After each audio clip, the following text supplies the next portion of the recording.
Hello there, Monzel. This is Josh. We're coming at you today. How you doing? I want to talk to you about I have an issue. It's not like an issue. It's more like a notice, a concept that bothers me.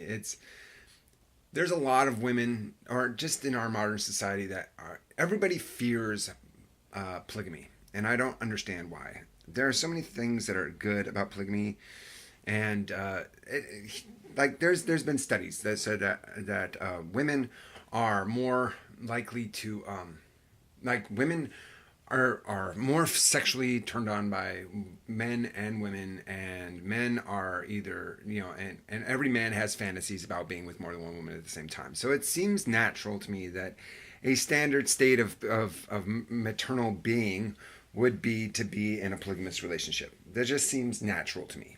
Okay, that just seems like a normal kind of state of mind.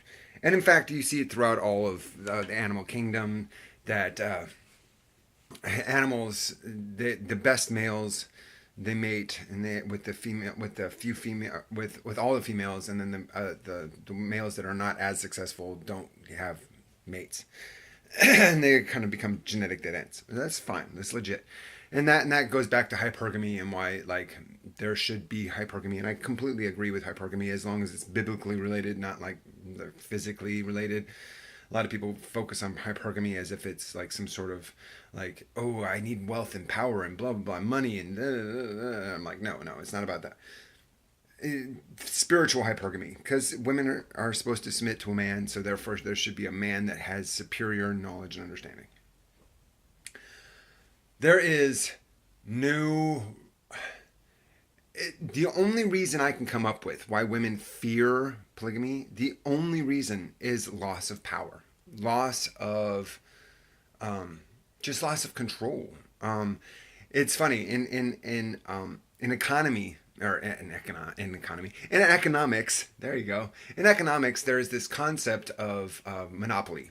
All right. When you have monopoly, there's an issue that happens that the quality of so what a monopoly is when one person or one corporation or one thing has is making all the money off of one resource, whatever the resource is, and people are paying for them to get that resource, right? Now, in a monopoly, what's interesting is that if you have one person that has control over a resource, then that one person can charge an extraordinary fee for low quality. Okay, so the more you have control over the resource, the more money you can charge for it, and the less quality that resource will have. All right. However, if there's competition, the quality goes up and the price goes down because you want to compete, right? So, and the same is true with monogamy. Okay, monogamy. That's where we get monopoly, monogamy. Okay, see the similarity there? When it comes to monogamy, you have one male with one female, and that female now has control over the resource, which is the uterus, as it were. She has control over the reproductive things. And if she has control over that, then she can control how often she mates, when she mates, and if the man is requiring of that resource, because men are notoriously known to have the stronger libido, not always, but for the majority, then she can relegate how often she doles out that resource. Let me put it that way. Okay. However, so when you have this monogamy, the price of the monogamy goes up, or the price of it, or when you have a monopoly, the price goes up. So that means the man has to do more to get the resource he's looking for, and the quality goes down. That means when he finally receives that resource, it's at a low or subpar quality, or even less than that. It's getting the bare minimum done. However, when you have competition, when you have people competing, there's more sources of that resource, okay?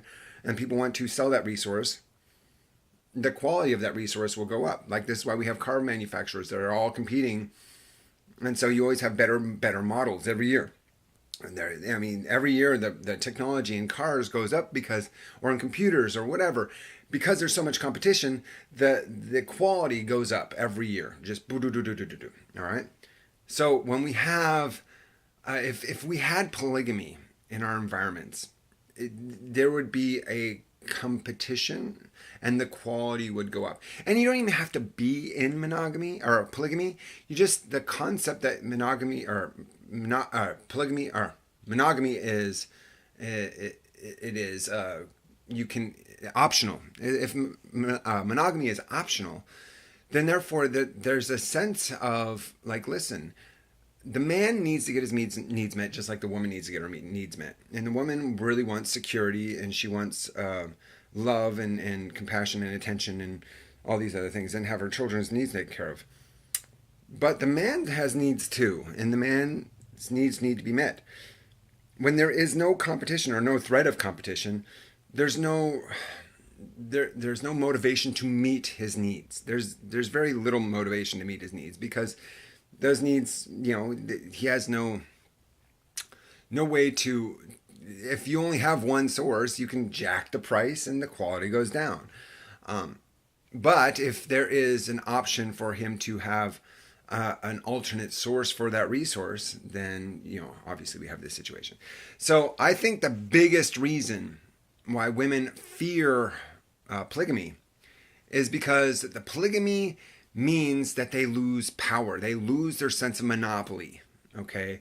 If you have one man and that man can now go to another woman to meet his needs, then she has to up her game to make sure that she is not bypassed or overcome. And I'm not saying this whole mentality of competition is not necessarily a good thing. I mean, like, we need to love each other and we need to be accepting and blah, blah, blah.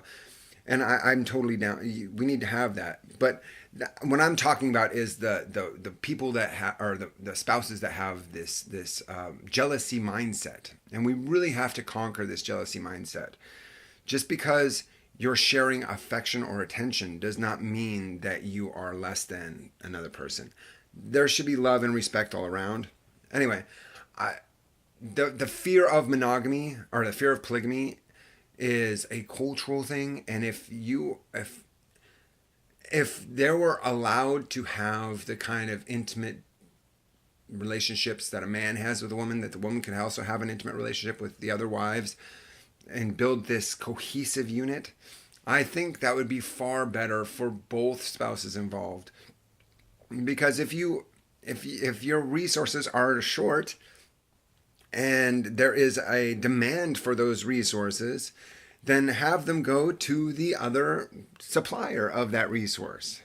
You see what I'm saying? It's like, instead of charging exorbitant prices, just allow them to go to somebody else. And that way you don't have to expend all your resources. Anyway, economics is a wonderful thing. It works in pretty much every scenario. So, and this is coming from a strictly economic perspective, why women fear polygamy. But anyway, this is way over time. I'm Joshua the Zealot, and I hope you had a great day. And this is my video for today. And I love God because I love virtue, justice, and salvation. I miss those kids. It's so awesome. Anyway, take it easy. What's up?